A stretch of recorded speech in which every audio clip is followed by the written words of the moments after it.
Buenas tardes, noches, ¿cómo les va a todos? Seguimos ya en la parte final, la recta final del segundo año del curso del Colegio Médico de Catamarca.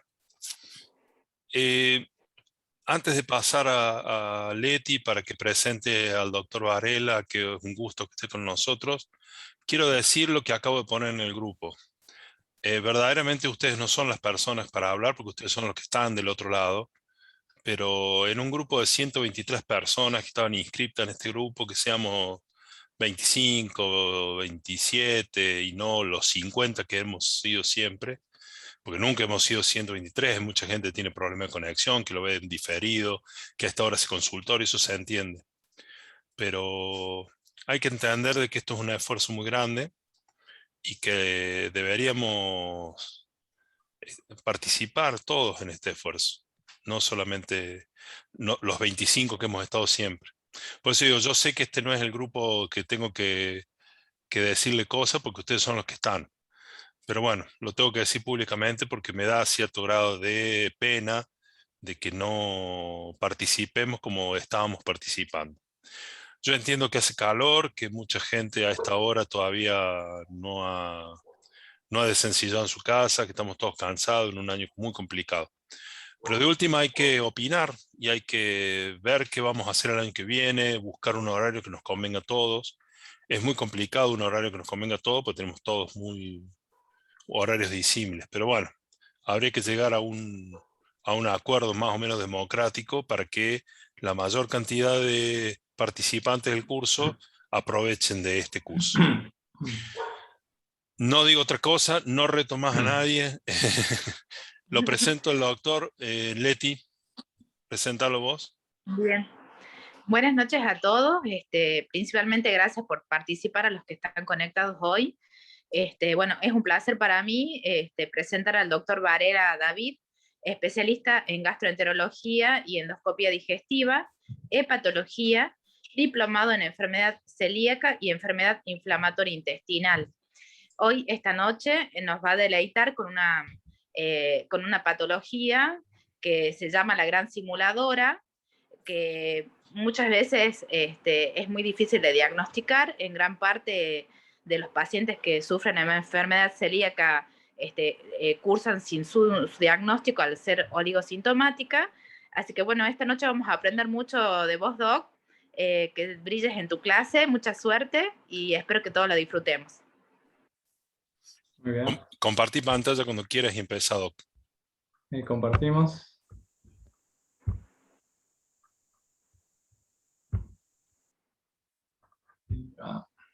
Bueno, buenas noches a todos. Muchas gracias, Leti, por la presentación y la invitación. ¿Se escucha bien?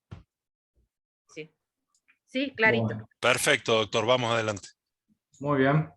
Bueno, esta noche vamos a hablar de enfermedad celíaca, una enfermedad muy prevalente y cada vez más frecuente en nuestro medio.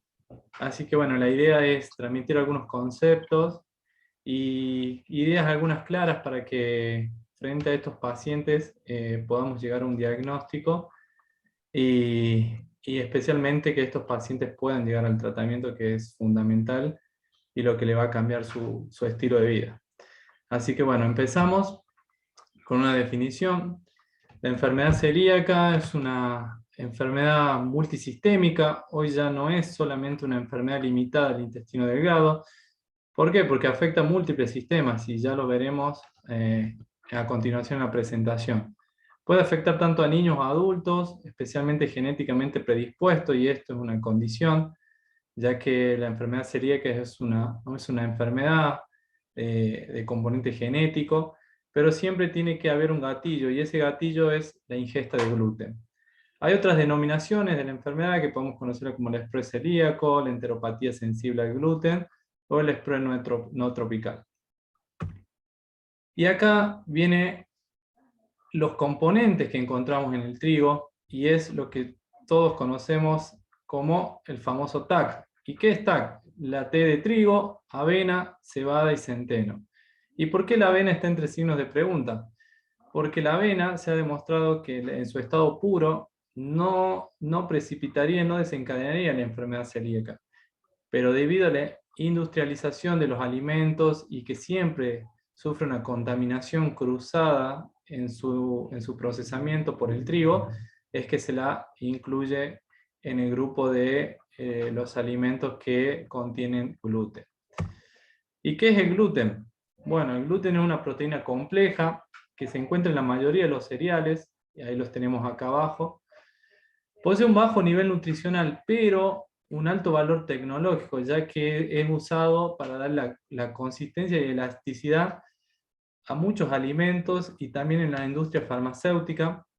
Por lo tanto, hay muchos medicamentos que lo contienen y a veces no están bien aclarados en sus prospectos, y eso es algo importante. Como vemos, el gluten está formado por la gliadina y la glutenina, que son las dos principales proteínas que forman a esta gran proteína. No solamente el gluten produce enfermedad celíaca, hay diferentes trastornos relacionados al gluten, y dependiendo de la patogenia, cuál es la patogenia que lo produce, es la enfermedad. Bueno, de característica autoinmune, sabemos la enfermedad celíaca, la dermatitis herpetiforme y la ataxia. Pero también hay un componente por alergia, que es mucho menos frecuente y es muy común ver esto en los niños, por ejemplo la alergia al trigo. Y hoy está muy de moda la sensibilidad al gluten no celíaca, que se demostró que no es ni autoinmune ni alérgica. Se está pensando que podría deberse a la inmunidad innata. Bueno, vamos a hablar un poquito de la historia, de cómo surge esta enfermedad. Fue identificada por primera vez por Aristóteles de Capadocia en el siglo I después de Cristo. El término sprue, como el sprue celíaco, se acuñó en el siglo XVIII a través del holandés del término sproep, que significa enfermedad aftosa. En 1888 Samuel Guy describió varias manifestaciones clínicas y dijo: si la curación es posible, debe buscarse mediante la dieta. Y ya estaba asomando lo que venía a ser la enfermedad en sí.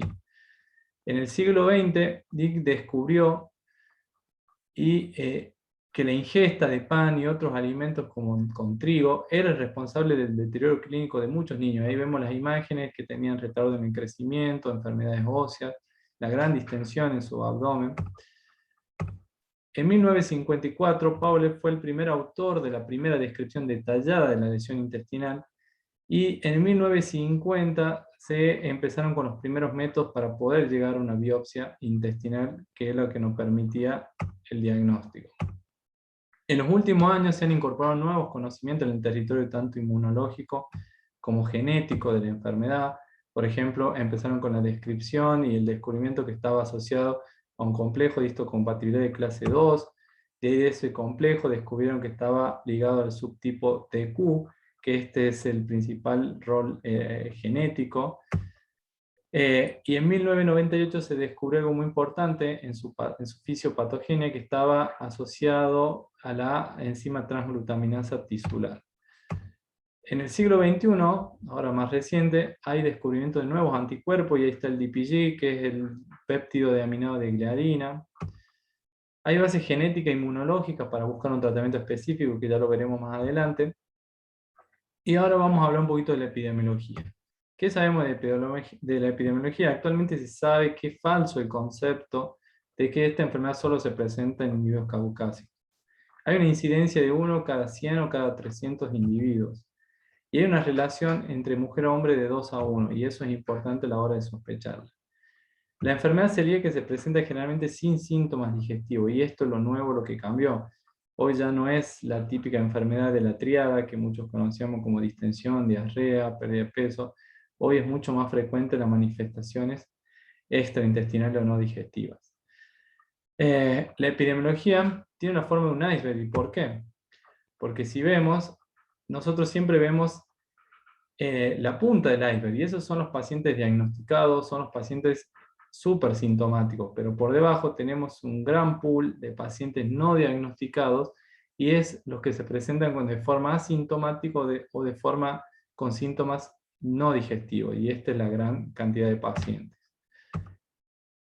Se ha visto que la prevalencia, y esto es muy importante a nivel general y global, de esta enfermedad es del 1%, y está relacionada como vimos, a los DQ, y estos DQ son el DQ2 y el DQ8 en forma individual. Si están presentes, aumenta la prevalencia, al igual que en parientes de primer grado, por eso es muy importante sospecharla cuando hay antecedentes familiares. Y además, si hay pacientes que tienen pariente de primer grado y además se demuestra a través de test genético la presencia del DQ2 o DQ8, aumenta mucho más la probabilidad de esta enfermedad celíaca.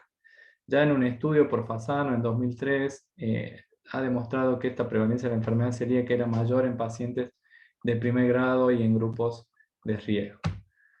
En la población en general, nosotros acá tenemos un listado de países, vemos que, por ejemplo, Algeria libera una prevalencia muy alta, y Argentina lo encontramos en un 0,6 al 1% en un último estudio que vamos a ver que se realizó en La Plata.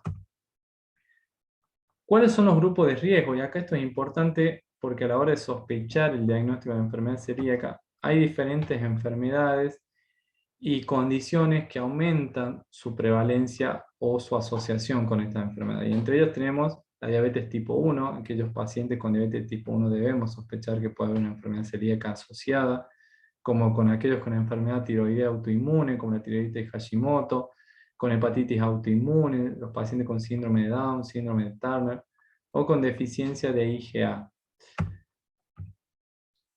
La prevalencia de la enfermedad celíaca va de la mano del HLA-DQ2 y en menor grado del DQ8. Y esto es la base genética que hablamos al principio, cuando decíamos que tiene que haber una predisposición genética. Y esa predisposición genética está dada por el HLA. Principalmente el DQ2, pero también el DQ8 está presente. Esta es una condición necesaria, pero no suficiente, porque sabemos que también se requiere de la condición de la exposición al gluten. La carga de gluten es un factor clave, por lo tanto, sin gluten no hay enfermedad. Y las poblaciones de raza amarillo-negra pueden desarrollar enfermedad celíaca siempre y cuando tengan presente los factores genéticos.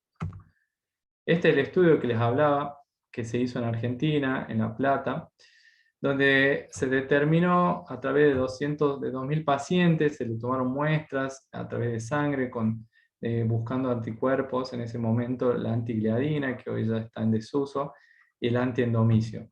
Se determinó que de esos 2.000 pacientes, 12 eran positivos de estos anticuerpos, 8 eran mujeres y 4 varones, y ahí vemos la prevalencia que es mayor en el sexo femenino. Por lo tanto, se determinó que la prevalencia global se estimó en 1 cada 167 pacientes. Es lo que llega a Argentina a pensar que la prevalencia total es del 0,6 al 1%. Vamos a hablar un poquito de la fisiopatogenia para entender por qué se produce esta enfermedad.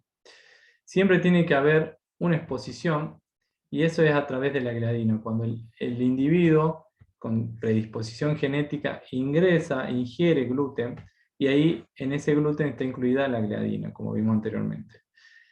Esa gliadina atraviesa el epitelio intestinal, ¿sí?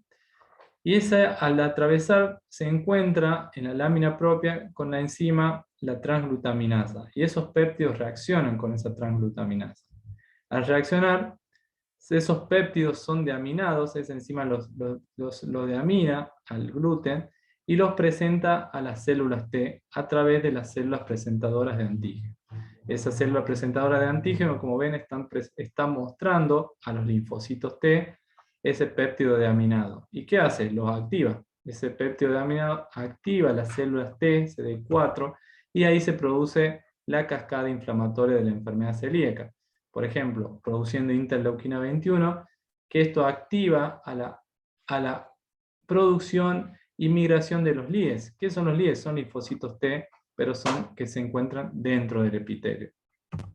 Además, se estimula la inmunidad innata, también estimula los fibroblastos, y estos fibroblastos producen colágeno y producen una degradación de la matriz y remodelación de la mucosa. Estimula a los linfocitos B, que se van a transformar a plasmocitos, y estos son los que van a producir los famosos anticuerpos, esos anticuerpos que luego pasan a la sangre y son los que nosotros dosamos en el laboratorio. Como verán, se produce una gran cascada, pero siempre esto es debido a la exposición de gluten, o sea, a su proteína, su fracción la gliadina, en un paciente predispuestamente genético. ¿Cómo es la presentación clínica? Y bueno, hablando, como vimos que se presenta como un iceberg, vemos que la punta del iceberg son aquellos pacientes sintomáticos, y son aquellos pacientes que se llega al diagnóstico porque tienen síntomas gastrointestinales típicos. Y esa es la conocida como enfermedad celíaca típica o clásica. Pero tenemos un 50% que no presentan síntomas gastrointestinales o solamente tienen asociaciones o enfermedades asociadas, por ejemplo, un paciente con la tiroiditis de Hashimoto, y esta va a ser la presentación atípica. Pero por debajo tenemos la gran cantidad de pacientes asintomáticos, y este es el gran porcentaje de la población, donde tenemos una forma de presentación que es la enfermedad celíaca latente o potencial, que es aquellos pacientes que solamente presentan serología positiva, pero uno al hacer la biopsia del intestino encontramos un intestino sano, intacto. ¿Qué pasa con los pacientes que son sintomáticos y llevan años de enfermedad celíaca y más principalmente sin tratamiento? Y bueno, esto es lo importante porque aparecen las complicaciones, y entre ellas la más temida es el linfoma de células T asociado a la enteropatía o adenocarcinoma de intestino delgado. Hablando de las manifestaciones clínicas, la enfermedad celíaca clásica se caracteriza por la presentación de síntomas digestivos, y entre ellos principalmente la diarrea, esa diarrea crónica, que puede también variar hacia la constipación, pérdida de peso, porque si recordemos que produce un síndrome de mala absorción, la enfermedad celíaca, esa es su base fisiopatogénica, la distensión abdominal, el dolor abdominal y las aftas orales recurrentes. Pero después tenemos el otro espectro, que son aquellas que se manifiestan de forma extraintestinal, y esta es la enfermedad celíaca no clásica o atípica. Y entre ellos predomina principalmente la presencia de anemia, osteopenia, alteraciones neurológicas como ataxia, cefalea, esa cefalea recurrente que no se va al neurólogo y no se encuentra una causa. Hay que pensar en enfermedad celíaca, al igual que los trastornos gineco-obstétricos, principalmente en las mujeres la infertilidad. Hay que pensarla siempre que pueda haber una enfermedad celíaca asociada. Y estas imágenes son típicas de unas lesiones pruriginosas, como ven, máculas pápulas, que es la conocida como la dermatitis herpetiforme. La dermatitis herpetiforme es la manifestación en la piel de la enfermedad celíaca. O sea que en un paciente ante un diagnóstico de dermatitis herpetiforme debemos hacer biopsia de intestino delgado, porque seguramente está asociada a una enfermedad celíaca en el intestino. Y hablando de todos los sistemas, haciendo por lo menos un repaso, vamos a ver en forma general que puede afectar a varios sistemas, y por eso decimos que es una enfermedad sistémica. Puede presentar anemia, retardo en la pubertad o el retardo en el crecimiento, a nivel digestivo dijimos diarrea, distensión, pérdida de peso, y produce un cuadro de hepatitis. Esto también es común verlo. Esos pacientes que vienen pueden caer al consultorio con aumento de las transaminasas, sin una causa aparente, ni algún antecedente patológico, y a veces termina siendo ese aumento de las transaminasas por una enfermedad celíaca. A nivel óseo puede producir osteoporosis. Una causa frecuente también de la enfermedad celíaca es las fracturas espontáneas, que a veces no se encuentra una causa en pacientes jóvenes. O la alteración en el esmalte dental es muy frecuente también ver. A nivel del sistema nervioso podemos ver depresión, ataxia, cefalea. A nivel de la piel, como dijimos, la dermatitis herpetiforme. En las mucosas, la estomatitis aftoide. O a nivel aparato genital, la infertilidad, especialmente en las mujeres. Traigo este cuadro comparativo porque hoy en día se asocia mucho, o hay que hacer diagnóstico diferencial entre la enfermedad celíaca y la sensibilidad al gluten no celíaca. Son dos manifestaciones y enfermedades completamente diferentes, como vimos al principio. Pero como verán, muchos síntomas los comparten, como el dolor abdominal, la distensión, la constipación, la diarrea. Pero sí, la intolerancia o la sensibilidad al gluten no celíaca no va a presentar intolerancia a la lactosa, náuseas, reflujo, pérdida de peso, vómitos. Tampoco van a presentar alteración en el esmalte dental, dermatitis herpetiforme. Como dije, la dermatitis herpetiforme es una enfermedad casi marcador y pactonomónica de enfermedad celíaca. Podemos ver también la infertilidad, que es muy característico, o la osteoporosis, que eso ya no está hablando de un síndrome de mala absorción, porque el paciente no va a absorber calcio, no va a absorber vitamina D, esto va a llevar a la osteoporosis, a la anemia, a la deficiencia de hierro. Entonces eso nos marcaría ya de una enfermedad de carácter malabsortiva, que es lo que marca la enfermedad celíaca. Ahora vamos a hablar un poquito de los diagnósticos. Y para llegar al diagnóstico principalmente es la sospecha clínica, y ahí es donde toma mucho peso la clínica. Como vinimos hablando, hay que sospecharla, como vimos, con síntomas digestivos o extradigestivos, en una paciente joven, mujer, que puede tener una enfermedad asociada como hipotiroidismo, entonces hay que sospecharla. ¿Y ahí qué vamos a pedir? La serología, que pueden ser fracciones de inmunoglobulina A o inmunoglobulina G. Antiguamente la primera que apareció es la antigliadina, el anticuerpo antigliadina, hoy ya está en desuso por su baja sensibilidad. Después apareció el antiendomicio. El anticuerpo antiendomicio es muy bueno, es muy específico, al igual que el anticuerpo antitransglutaminasa, y por eso los marco.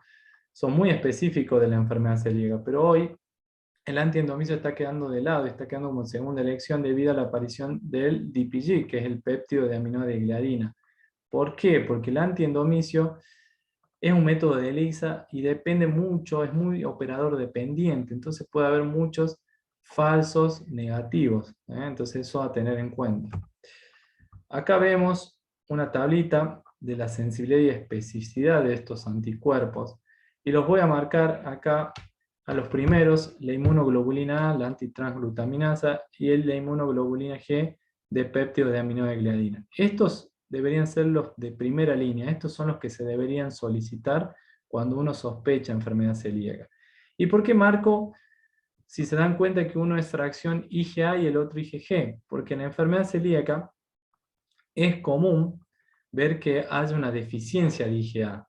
Y si nosotros tenemos un paciente que le pedimos de inicio una IgA total más una IgA antitransglutaminasa, y nos da que tiene la antitransglutaminasa negativa, vamos a ver el IgA total, y si ese IgA total es bajo, nos va a estar diciendo que hay una deficiencia de IgA. Por lo tanto, debemos pedir la fracción IgG.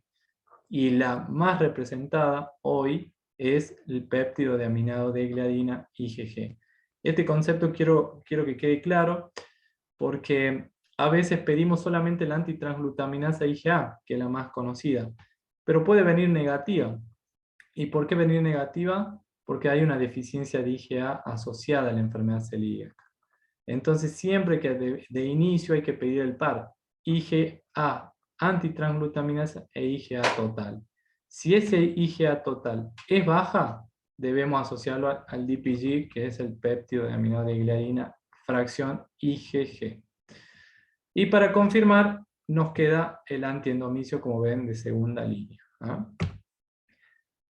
Si nosotros tenemos anticuerpos positivos, debemos confirmar esta enfermedad, y sabemos que es una enfermedad del intestino delgado, por lo tanto debemos tomar biopsias.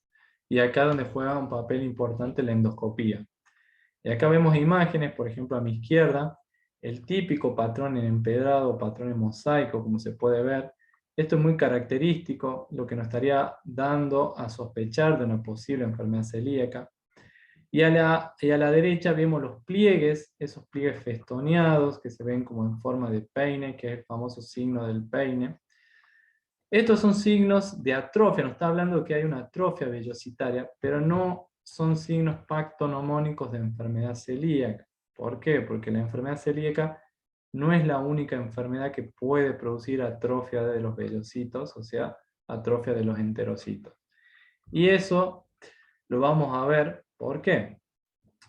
Primero, existe histológicamente, cuando uno toma una biopsia, se ve una fase preinfiltrativa, ¿sí? Que empieza a aumentar los linfocitos intraepiteliales, que son los LIES. Después viene una fase infiltrativa hiperplásica, donde además de aumentar los linfocitos, las criptas, o sea, la profundidad de las criptas se hacen cada vez más acentuada, para llegar a una fase plana destructiva o atrófica, que es cuando hay aplanamiento de las vellosidades, y esto es típico y característico de la mala absorción. Como vemos, esto lo describió Marsh, por eso la histopatología nosotros nos basamos en la clasificación de Marsh para esta enfermedad. Y la clasificación de Marsh va del grado 1 al grado 3C, donde el grado 3C ya estamos enfrente de una atrofia total.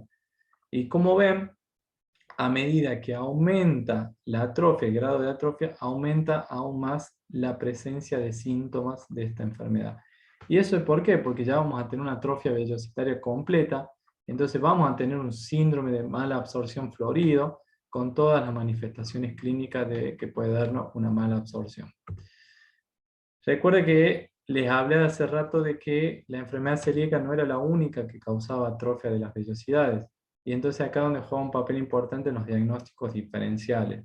Y entre ellos tenemos que descartarlo de una enteropatía por HIV, de estado de inmunodeficiencia, y acá juega un papel importante en pensar que no estemos frente a una inmunodeficiencia común variable, que es muy común en los niños que tienen infecciones a repetición, especialmente intestinal o respiratoria, que sea esa atrofia por radiación o por quimioterapia o una enfermedad injerto contra huésped, la presencia de giardiasis, que es algo muy común, una parasitosis crónica, la enfermedad de Crohn, la gastroenteritis eosinofílica.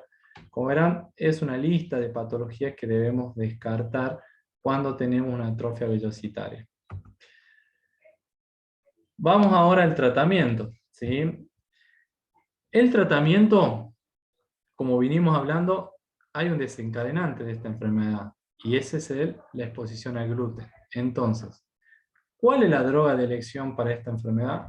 Y la droga de elección claramente es la dieta libre de gluten. Y esta dieta libre de gluten debe ser estricta y de por vida. Y eso es muy importante.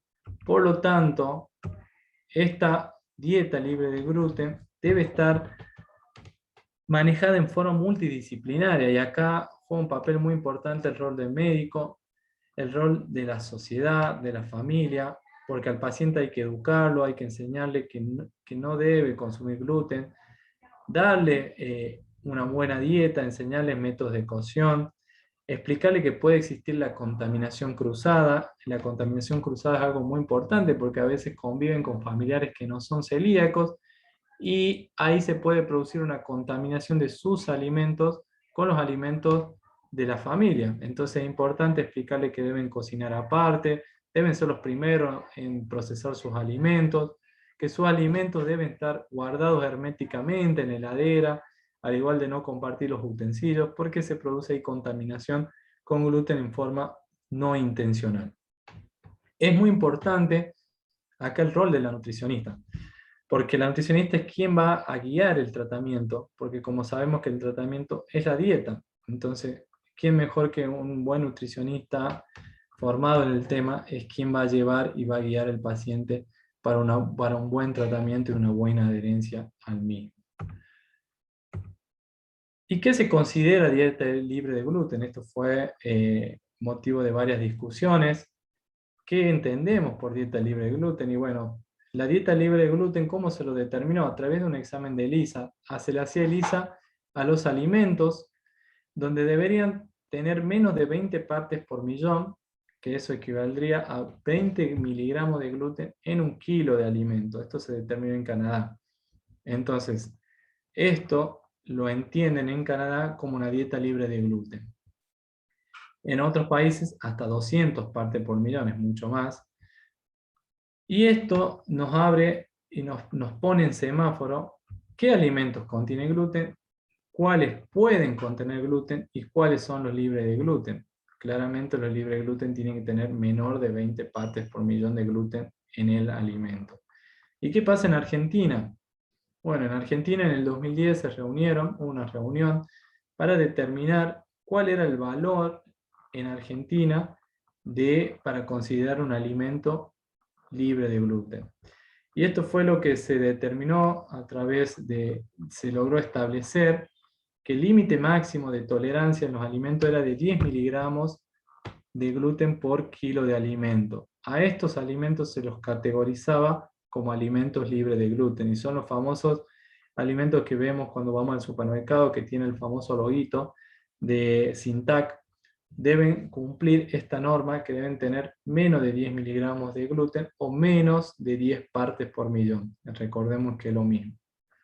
Bien, es importante que los pacientes puedan participar en charlas, en grupos. Existen muchos grupos de enfermedad celíaca, y acá hoy con el internet, los pacientes es importante recomendarles que existen asociaciones sin lucro, por ejemplo la CELA, que está hecho por pacientes celíacos que formaron un grupo para de contención. Después tenemos acá en Argentina la Asociación Celíaca Argentina, donde es muy importante recomendar esto porque los pacientes pueden ingresar a estas páginas, tienen información sobre su enfermedad, pueden entender mejor qué es lo que le está pasando, cómo hacer la dieta, qué es lo que no contiene gluten, qué pueden comer, qué no. Y especialmente le dan charlas de cocción, algo que es muy importante porque los pacientes tienen que hacer un cambio de 360 grados en su vida. Entonces es muy importante estos grupos o esta información adicional que uno le puede dar en el consultorio. Vamos a hablar un poquito qué puede haber, qué barrera hay para que los pacientes no tengan una buena adherencia a la dieta libre de gluten. Y esto es principalmente porque hay una poca disponibilidad de alimentos libres de gluten. Hoy son alimentos que no se los encuentran muy fácilmente y otro que tiene un alto costo. Otro puede pasar que haya rechazo por estos alimentos, ausencia de síntomas al transgredir la dieta. El paciente puede transgredir y decir no me pasó nada, no siento nada, entonces siguen transgrediendo y eso lleva lentamente de nuevo a la atrofia vellositaria. Puede haber falta de información sobre el contenido de gluten en los alimentos y medicamentos, y eso es importante, por eso tiene que estar el loguito y tienen que ser alimentos claramente certificados que no tienen gluten. El apoyo nutricional inadecuado, por eso nombré que el rol del nutricionista acá es muy importante. Y la información errónea por parte del médico también. La falta de control, estos pacientes deben, una vez diagnosticados, deben seguir en control estricto cada 3 meses, luego cada 6 y después anual, a través de valoraciones nutricionales con el médico, a través de chequeo de los anticuerpos, chequear cómo está su perfil nutricional. Otra de las razones es la falta de participación. Son pacientes que a veces se aíslan socialmente y eso es algo que suele pasar muy frecuentemente. El exceso de alimentación fuera de la casa, son pacientes que comen mucho afuera y en los restaurantes sabemos que no se cumple esto de alimentos libres de gluten. La presión social, la adolescencia es algo muy importante por los pacientes adolescentes, son los más difíciles de manejar. Y otra cosa es la falta de seguimiento en la transición. Pacientes o niños que son diagnosticados de enfermedad celíaca en su niñez, cuando pasan la adolescencia pierden ese seguimiento y es cuando recae la enfermedad. Y después hay otras causas vinculadas a la pobre respuesta a la enfermedad, a la dieta.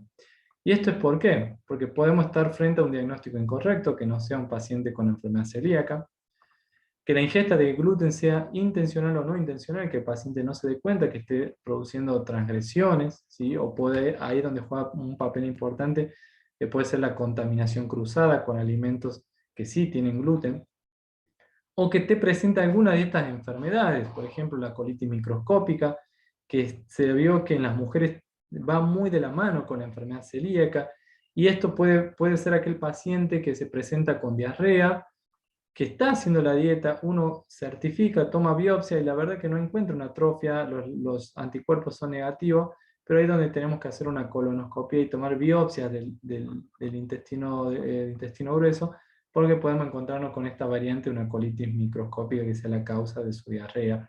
La intolerancia a la lactosa es muy frecuente en los pacientes con enfermedad celíaca, al igual que en la insuficiencia pancreática. Entonces en estos pacientes donde se les debe además asociar el tratamiento con enzimas pancreáticas.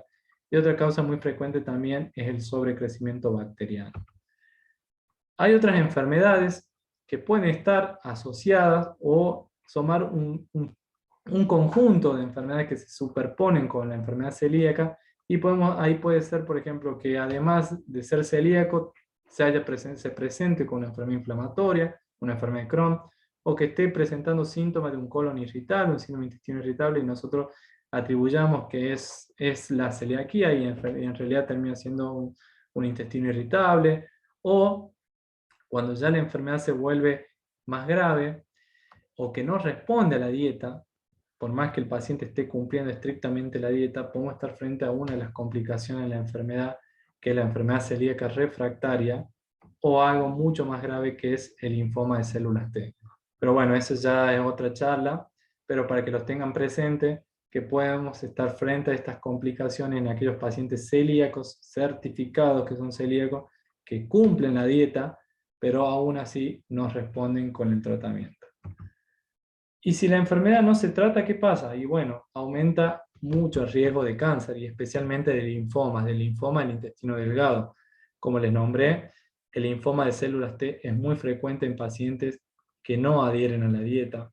A la misma vez, el adenocarcinoma del intestino delgado es muy común. Las mujeres que tienen esa infertilidad, que no pueden concebir, y es porque no han sido diagnosticadas o no cumplen estrictamente la dieta. En los pacientes mayores o jóvenes, la osteoporosis es muy frecuente en los pacientes que no cumplen la dieta, como la detención en el crecimiento de los niños. Y este es un algoritmo que no les quiero hacer que sea muy complejo, simplemente le voy a marcar un poquito la hoja de ruta, qué hacer cuando uno sospecha una enfermedad celíaca, cuando tenemos un paciente con síntomas digestivos, o que tienen factores de riesgo, por ejemplo, la historia familiar, o que un paciente con hipotiroidismo. Y lo primero que debemos hacer es solicitar la serología. ¿Y qué pedimos? Pedimos la antitransglutaminasa IgA y el IgA total. Recuerden la IgA total para determinar si el paciente no presenta una deficiencia de IgA. Si estas enzimas, si estos anticuerpos son positivos, inmediatamente debemos solicitar la biopsia de intestino delgado, que si es positiva, vemos atrofia, nos confirma la enfermedad celíaca. Si en caso es negativa, se pueden repetir más adelante de vuelta estos anticuerpos y se podría considerar ahí pedir el T genético, que es el HLA DQ2 y DQ8. Si esto es positivo, podemos estar frente a una enfermedad celíaca potencial. Recuerden, la enfermedad celíaca potencial es aquella enfermedad que tiene anticuerpos positivos, pero una biopsia negativa. Y si en caso, vamos al otro extremo, tenemos los anticuerpos negativos, pero tenemos una deficiencia de IgA, debemos pedir el péptido de aminado de gliadina. Y si ese péptido es positivo, es mayor a 20, vamos a la biopsia. Tenemos que biopsiar a estos pacientes. Y si ese péptido es negativo, más el antitransglutaminasa negativo previamente, prácticamente no estaríamos frente a una enfermedad celíaca. ¿Y qué tenemos en agenda? Necesitamos una ley celíaca, porque hoy está, pero no, como toda ley en Argentina a veces no está bien instaurada, no se cumple, y acá donde los pacientes tienen dificultad de acceso al alimento, son alimentos muy caros, donde a veces no pueden cumplir la dieta por esta razón. Y acá les muestro el loguito, este es el loguito clásico que tiene que aparecer en esos alimentos, que son los que realmente cumplen y que no tienen TAC o tienen muy bajo contenido de gluten.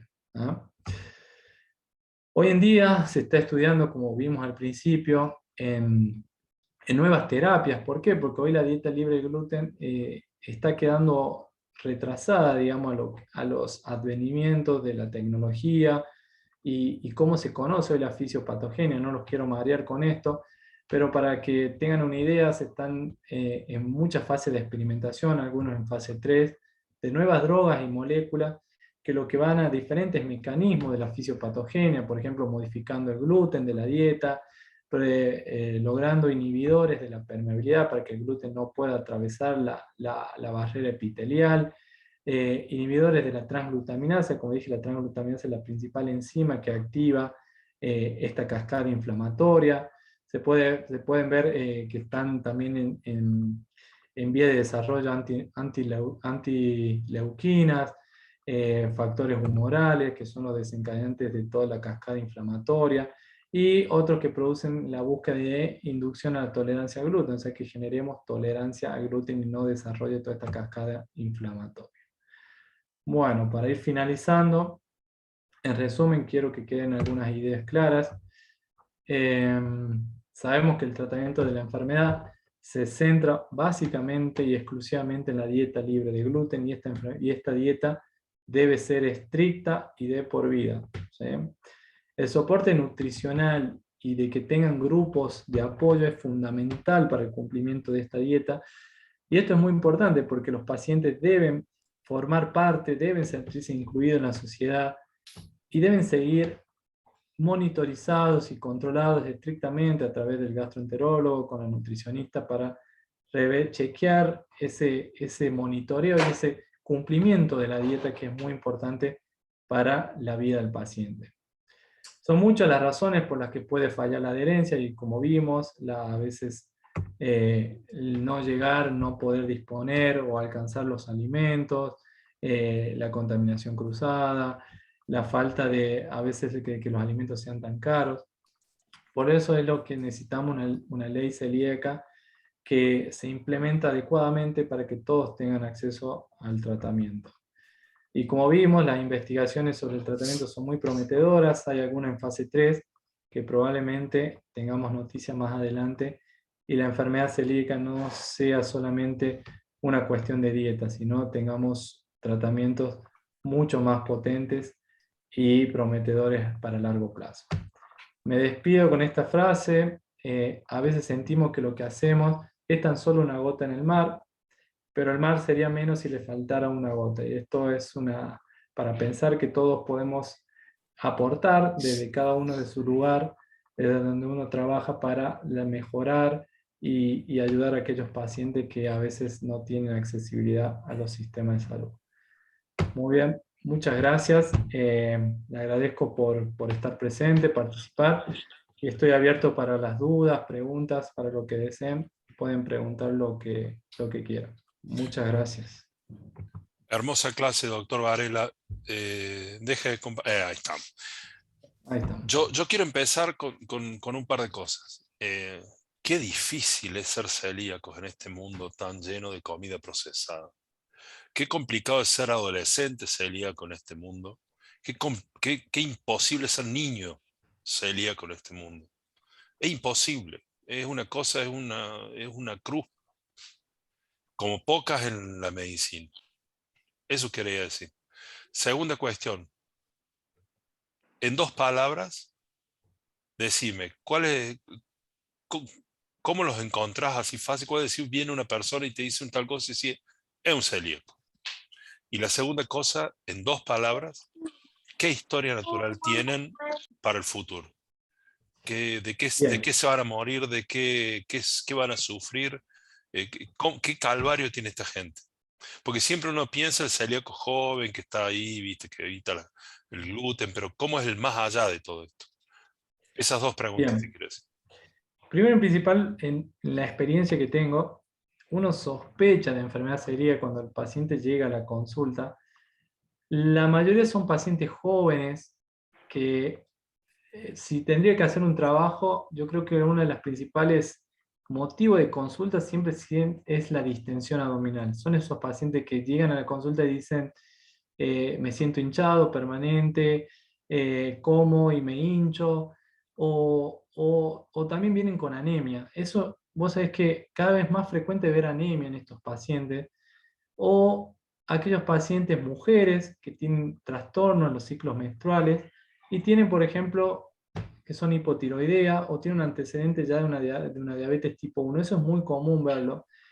Y ahí es cuando uno debe sospechar la enfermedad celíaca. Yo generalmente le digo en mi práctica diaria, todos los pacientes que me refieren distensión abdominal, dentro del panel de laboratorio que les solicito, yo ya le incluyo los anticuerpos. Porque a veces la enfermedad no viene con el cartel o el rótulo, soy celíaco. Es difícil encontrarlo. Entonces, para encontrar estos pacientes hay que sospecharlo.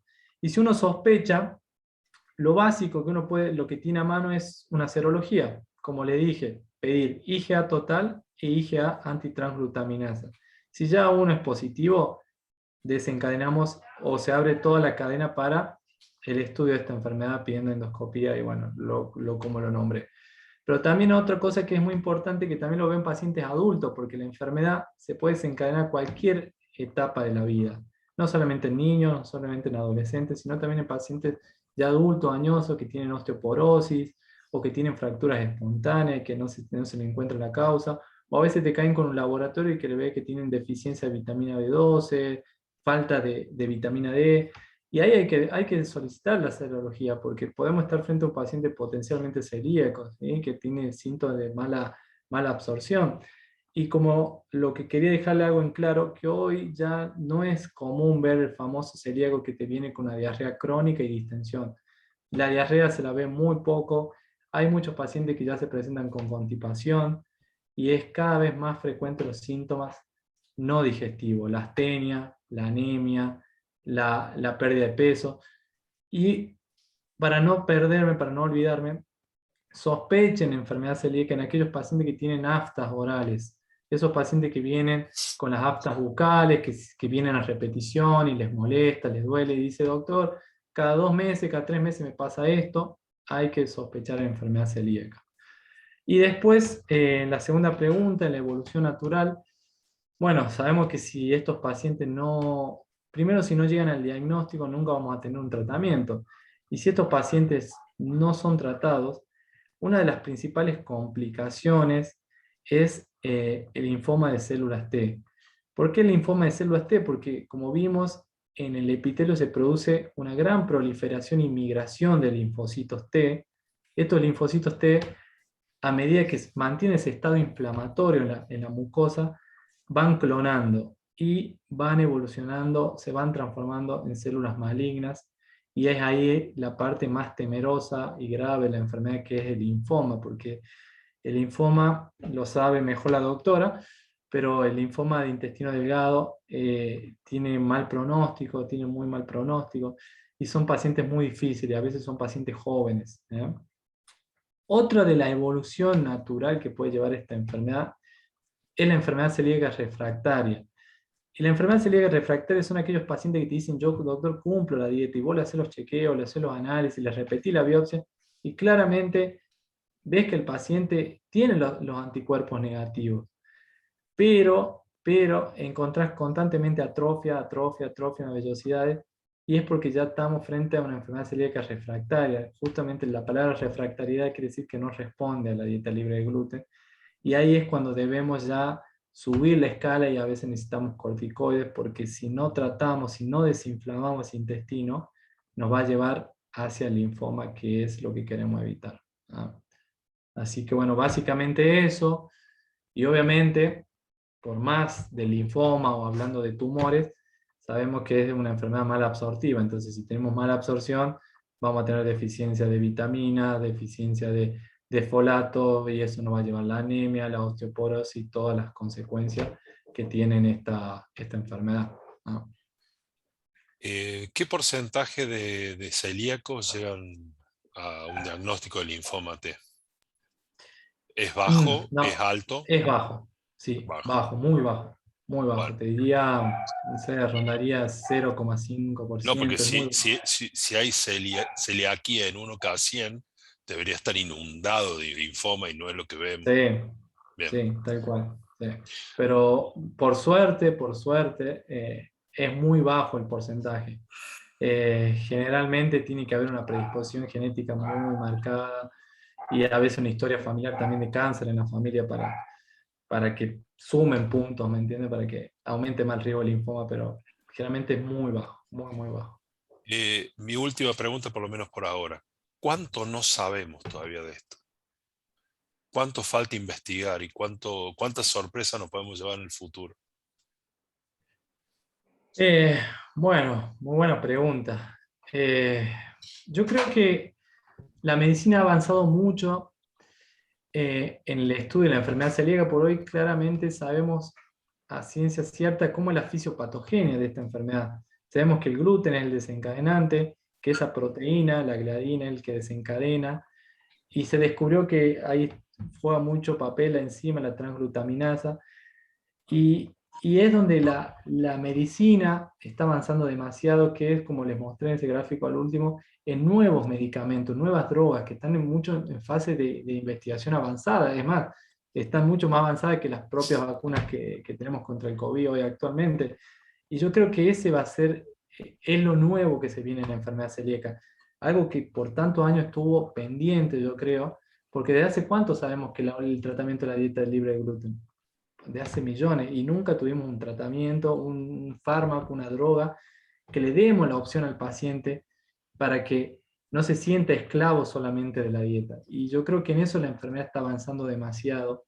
Yo creo que donde nos está faltando es en el conocimiento a veces en que toda la comunidad médica sospeche de esta enfermedad, que yo creo que ahí es donde está uno de los principales cosas que nos falta, porque es una enfermedad muy subdiagnosticada. A veces son pacientes que llevan años en tratamiento, en estudios, y terminan siendo celíacos, ¿no?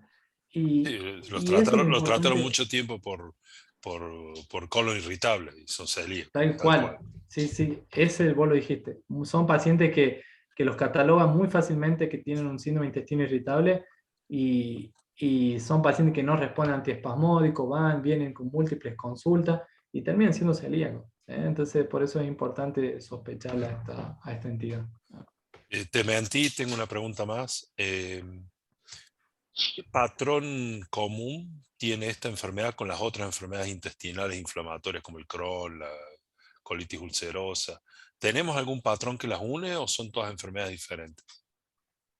Eh, ¿Hay algún patrón común, por ejemplo, por ejemplo, como nombraste, las enfermedades inflamatorias tienen un patrón genético y la enfermedad celíaca claramente una enfermedad genética, donde hay factores genéticos predispuestos que predisponen la enfermedad, como en el Crohn y en la colitis ulcerosa se ha demostrado que hay factores genéticos, y donde se está avanzando, ya que me nombraste, es que puede haber una intervención en la microbiota intestinal. Es algo que está de moda, hablar de la microbiota, de la microflora, y se ha visto que el gatillante, por ejemplo, en las enfermedades inflamatorias, es la alteración, es la disbiosis. Esa disbiosis está en estudio porque se ha visto que también puede ser uno de los gatillantes de la enfermedad celíaca, especialmente en aquellos niños que, por ejemplo, sufren de gastroenteritis infecciosa por virus. Puede ser ese después, post-infección, el gatillante a una enfermedad celíaca o a una enfermedad de Crohn, por ejemplo. O sea, ¿No? a la Por eso es larga que, siempre todas las enfermedades inflamatorias terminan en alguna enfermedad viral mal curada. exactamente. O una gastroenteritis infecciosa, sea Bueno, viral o sí, bacteriana. que vos tenés, tenés los genes que esa enfermedad te lo despertó. Exactamente. Bueno, Vos tenés la predisposición genética, y el a la, paciente hace una infección por una Escherichia coli y ese Escherichia coli desencadenó la cascada inflamatoria y ya se perpetuó, se manifiesta la enfermedad en sí. la industrialización alimentaria. Porque, a ver, ¿qué es lo que uno piensa? Cada vez hay más enfermedad celíaca. Debe ser porque ha aumentado el diagnóstico y la presunción diagnóstica entre los médicos. Pero, ¿qué tiene que ver la industrialización tan monstruosa alimentaria y que comemos no sé qué hoy en día? Tal cual. Bueno, eso también es un muy buen dato que nombró Doc. Eh, cada vez los alimentos vienen más industrializados y no sabemos realmente qué es lo que contiene. Y muchos de esos alimentos no sabemos tampoco, por eso es muy importante lo que se está intentando de lograr una ley celíaca para que haya un control sobre esos alimentos y se verifique que realmente no tienen gluten, no tienen esa porción mínima, porque hay algo que es real, es imposible que un alimento no tenga una pequeña fracción de gluten. No, Pero pero se ha visto yo me haría un poquito más antes de eso. No el tipo que ya está buscando el alimento libre de gluten, sino cualquiera de nosotros que comemos vaya a saber qué en el nombre de la mayonesa. y sí, tal cual. Y ahí influye mucho, y cada vez lo viste que vienen más modificados genéticamente estos alimentos. Eh, y ahí yo creo que es donde estos alimentos pueden generar, por eso hay tanta incidencia últimamente y prevalencia de tumores, tumores digestivos, la aparición de enfermedades intestinales que antes no se conocían, como la enfermedad de Crohn, como nombró, o también la gran prevalencia hoy de enfermedades autoinmunes. Hay un gran crecimiento de enfermedades autoinmunes y yo creo que la dieta y lo que comemos, los alimentos, estos industrializados, juegan un papel muy importante. No lo sé con exactitud, pero sinceramente creo que es así. Leti, Bueno, buenas noches. La verdad que felicitarte, muy, muy clara la charla, muy concisa. Muchas preguntas que tenía me fueron respondiendo durante la clase y bueno, con las del doctor Marín también. Yo me vuelvo al principio, a lo más básico, ¿no? Muy importante los conceptos de estar atentos a las enfermedades que pueden desarrollar, el síndrome de enfermedad celíaca, la enfermedad celíaca, y qué importante es tener en cuenta los síntomas no digestivos en el cual uno puede hacer una detección temprana, ¿no? Sí, tal cual, Leti. Hay que tenerlo siempre presente, y eso es lo que quiero que uno de los conceptos que se lleven a casa, que hoy la enfermedad celíaca ya no es clásica, es generalmente la manifestación más frecuente, la forma más frecuente de enfermedad celíaca hoy es la no clásica o la atípica, y justamente lleva esa denominación porque se presenta con síntomas no típicos, o sea, no esperemos buscar esos pacientes con diarrea crónica, con distensión, con pérdida de peso. Hoy una anemia puede ser una enfermedad celíaca, un paciente simplemente con osteoporosis o que vemos con deficiencia de vitamina D puede ser una enfermedad celíaca. Una mujer que viene al consultorio, muchas veces le puede pasar esto a los ginecólogos que tienen dificultad para concebir, y la infertilidad es una manifestación de la enfermedad celíaca, y entran todo dentro de este espectro de manifestaciones no digestivas. Y otra cosa muy importante también es la cefalea, esa cefalea que va al neurólogo, va y no le encuentra la causa, y puede ser una enfermedad celíaca, hay que sospecharla. Si no la sospechás, no vamos a llegar al diagnóstico, y el paciente puede tener una mala calidad de vida y ir entre especialistas, entre profesionales, y no poder encontrar una solución. Entonces, yo creo que hoy no cuesta nada dentro del panel de laboratorio pedirle una IgA total y una antitransglutaminasa IgA a todos los pacientes que sospechamos de enfermedad celíaca. Es dentro del panel que vamos a pedir, son 2 asteriscos más que nos pueden llevar a un diagnóstico, ¿ah? Entonces, ese concepto quiero que llegue y que siempre sospechemos, especialmente en esos pacientes mujeres, repito, hipotiroidea, o niños con diabetes que ya vienen con antecedentes de diabetes tipo 1, o un síndrome de Down, o con enfermedades autoinmunes, un lupus, una artritis reumatoidea, que vienen con algún síntoma digestivo o anemia, que no sabemos por qué la anemia. Y ahí sospechar que puede ser un celíaco, ¿no?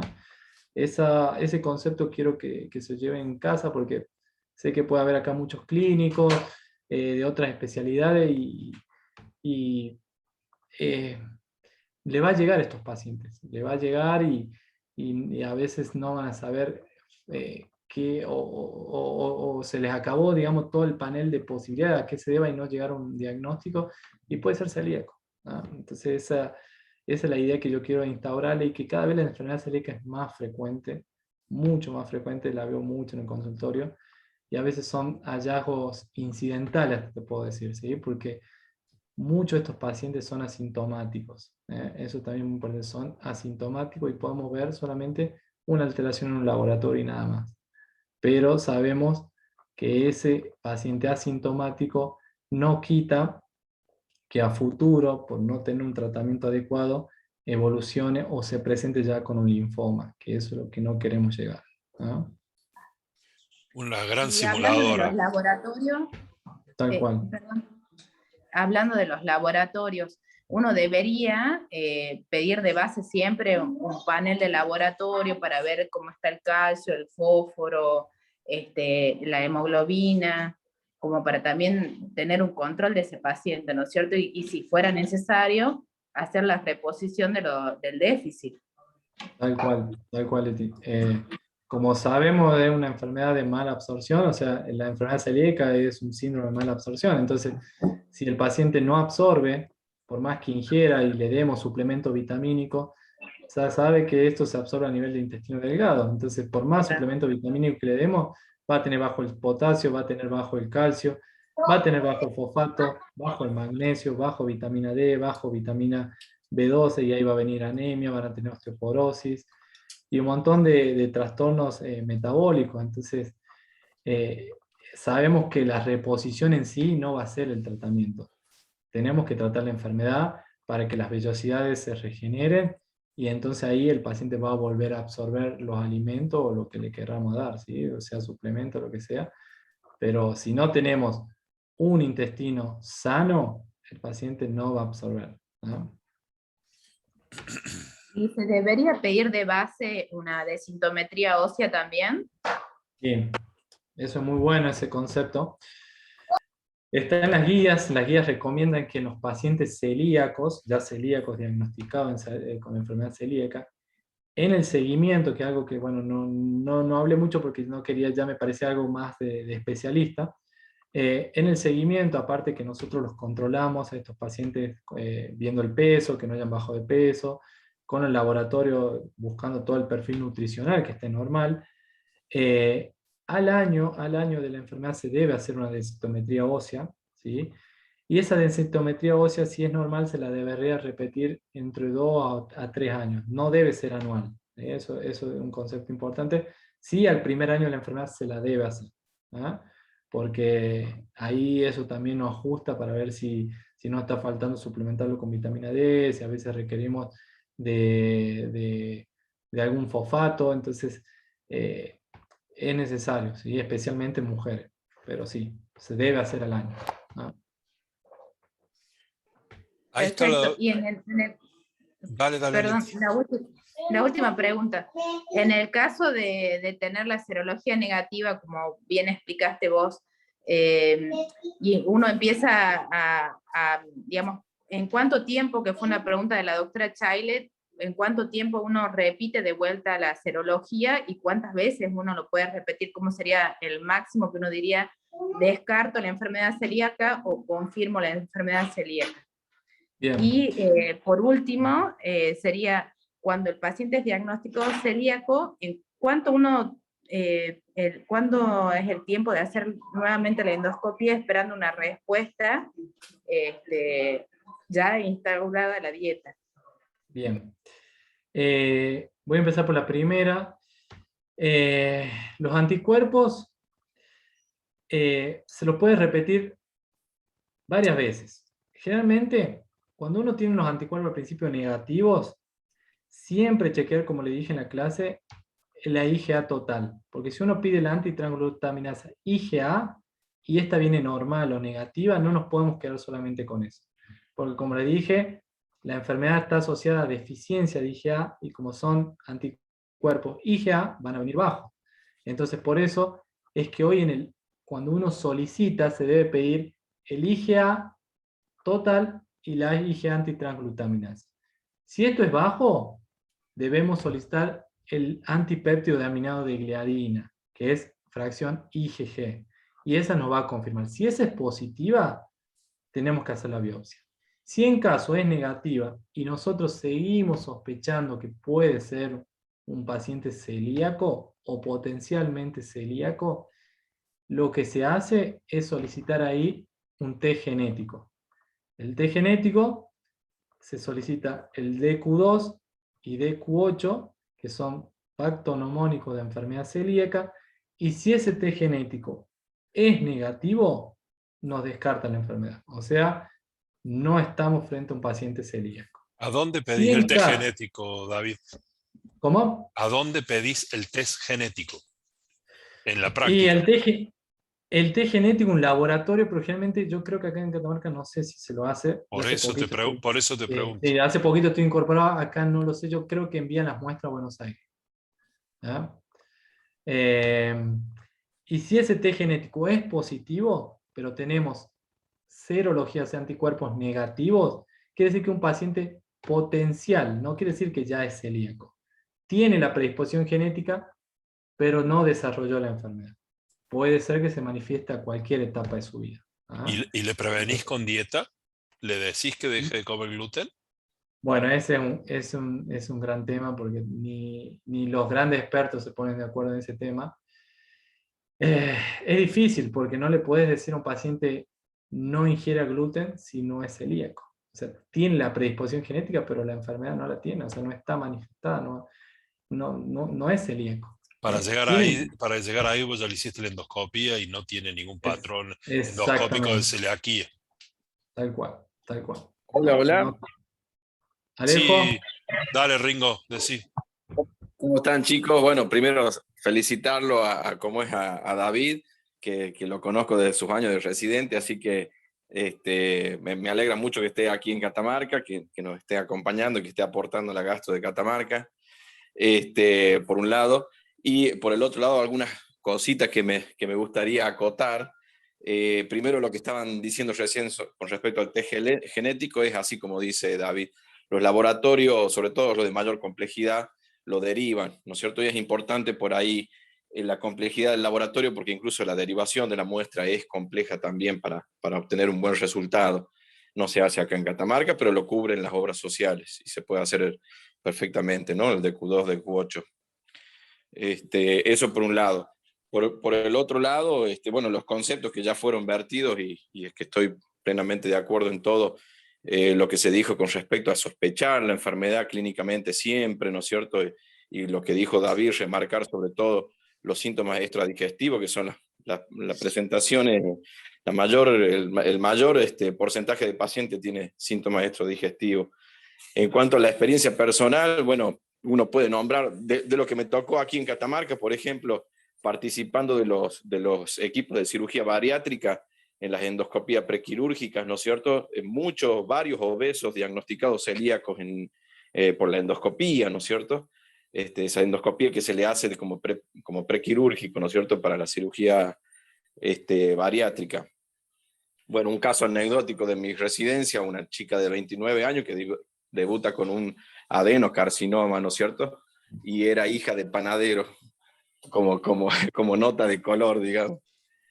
Y después, bueno, un concepto ya viejo, pero que es importante también para los clínicos, para los médicos clínicos, los generalistas también, el famoso desafío de la dieta, ¿no, David? O el challenge, que ya quedó totalmente contraindicado, eso a veces, ¿no es cierto?, de volverle a dar, cuando había dudas por ahí, volverle a dar dieta al paciente, mucho menos si tenía, obviamente, diagnosticado o establecido ya el diagnóstico, darle de nuevo dieta normal, ¿no es cierto?, para ver si manifestaba de nuevo los síntomas. Bueno, ese era un concepto de hace muchos años ya que a veces se mantenía en la práctica clínica y eso ya está totalmente contraindicado, ¿no?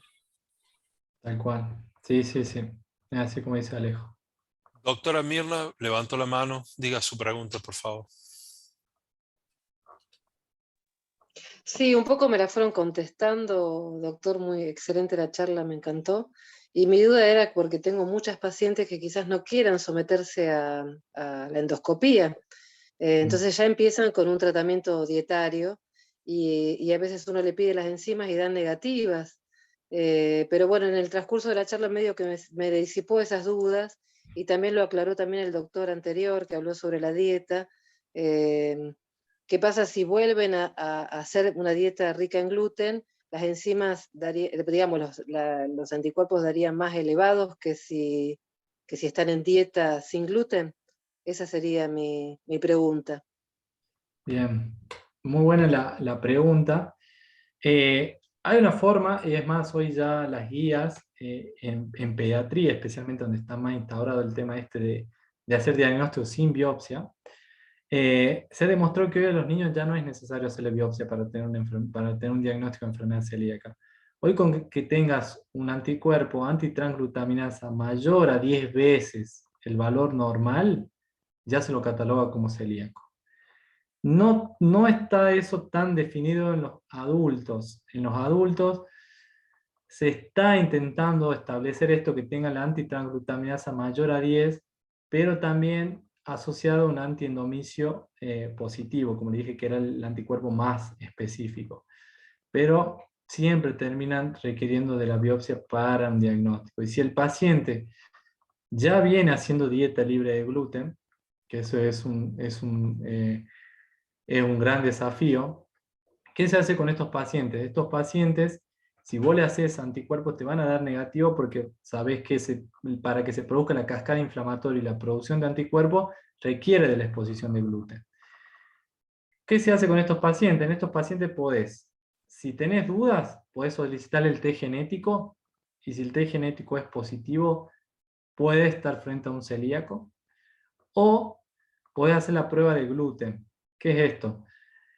Exponerlo al paciente, decirle, mire, vamos a someter a una prueba de gluten que le vas incorporando de a poco pequeñas porciones de gluten, pequeñas porciones de pan, hasta que el paciente la soporte. Generalmente tiene que ser entre 2 a 4 semanas de exposición al gluten para uno poder encontrar anticuerpos, porque sabemos que los anticuerpos no van a aparecer inmediatamente. Necesitamos que se produzca una inflamación, una cascada inflamatoria y producción de anticuerpos. Para eso lleva por lo menos un periodo de 2 a 4 semanas. Entonces, eso es lo que se llama de prueba de gluten, que es para hacer el diagnóstico, tratar de llegar al diagnóstico en esos pacientes que ya vienen con una dieta libre de gluten. Pero son pacientes difíciles porque como ya lo asocian a que su síntoma es por el gluten, muchos no quieren someterse a esta prueba. Y ahí creo donde juega un papel importante el test genético.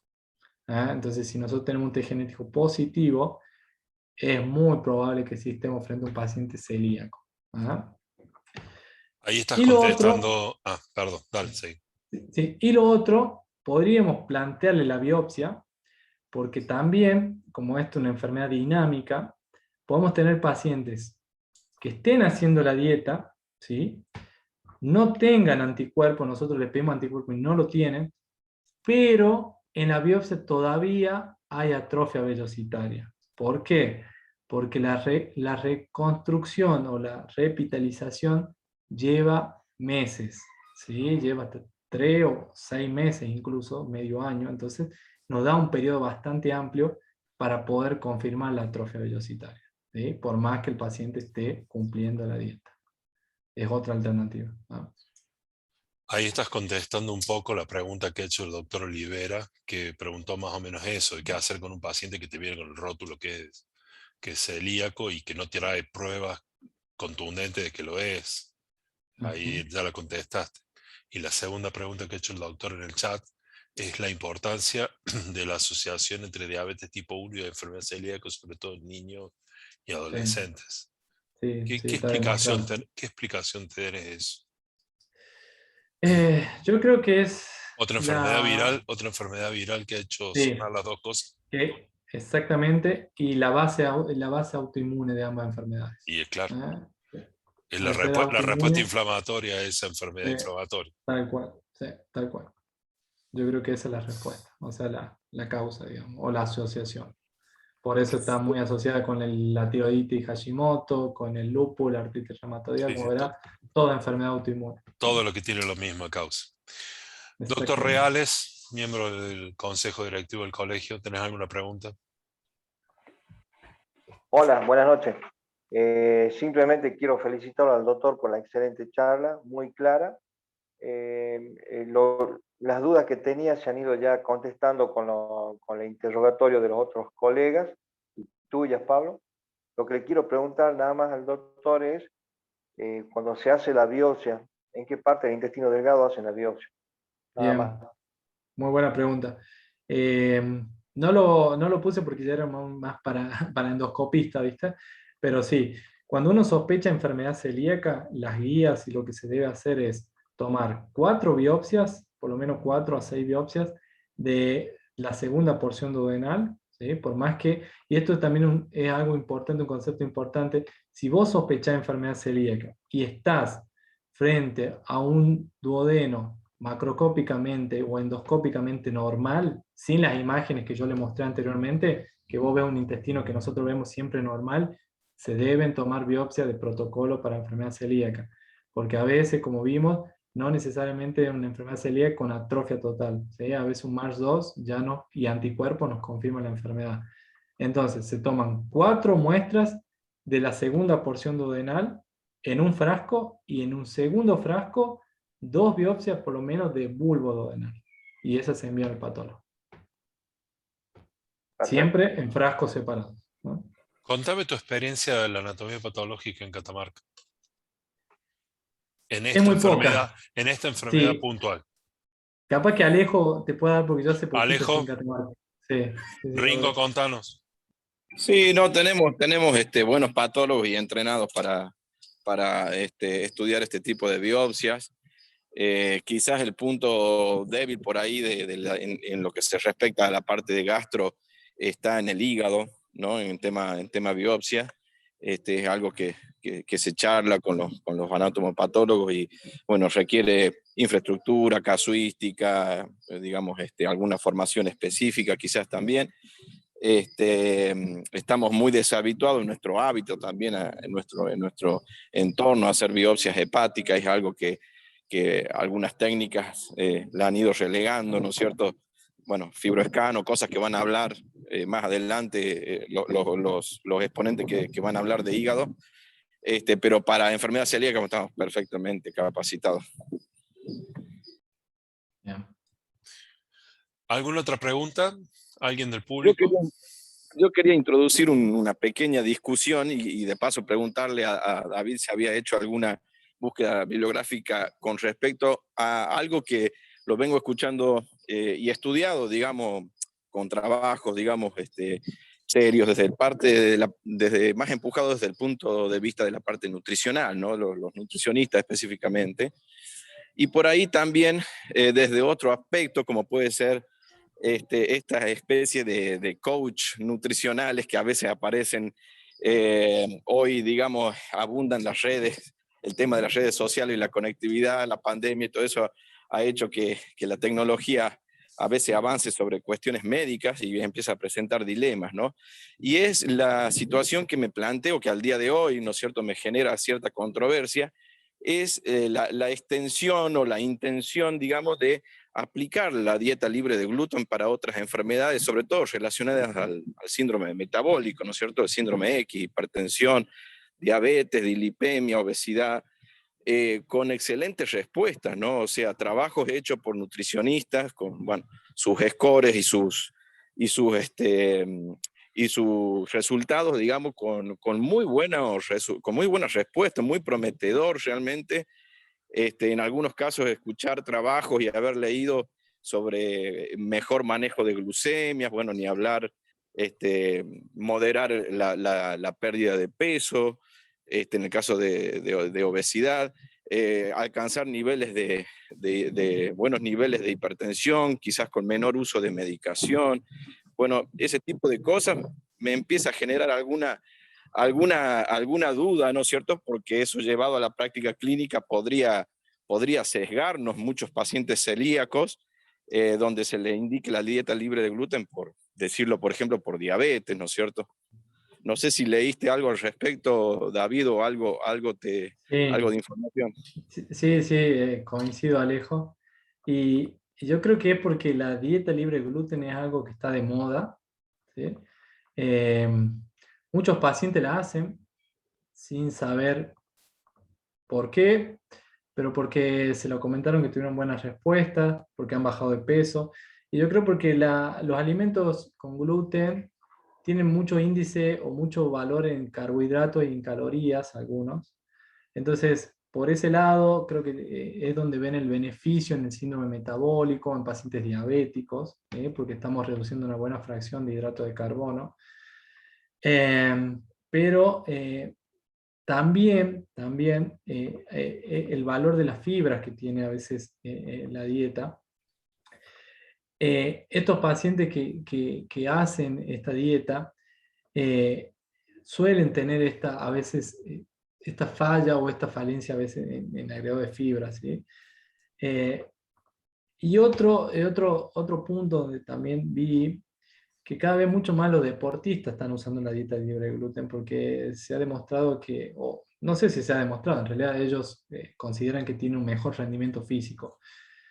La verdad, todavía yo una base científica o algo establecido no lo sé a qué se debe, la verdad, pero sí hay pacientes, o por dar el ejemplo más conocido del famoso tenista Djokovic, su rendimiento ha crecido, lo atribuye a su gran rendimiento físico una vez que inició la dieta libre de gluten. Él hace dieta libre de gluten. Pero él es celíaco.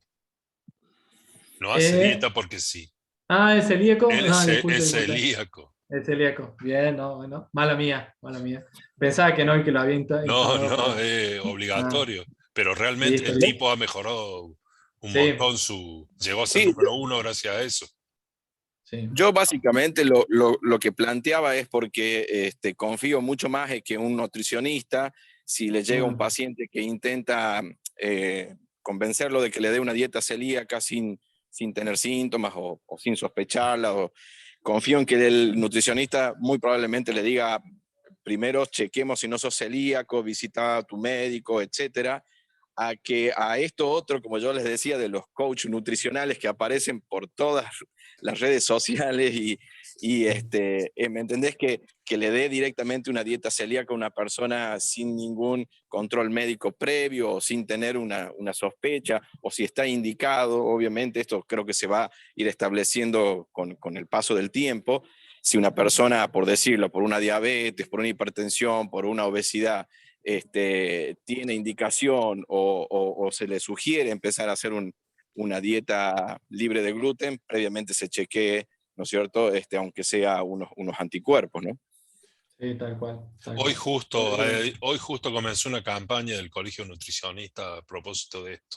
No de la celiaquía, sino de estos coaching, youtubers, influencers y todas estas palabras lindas en inglés que hablan sin ser especialistas en un tema.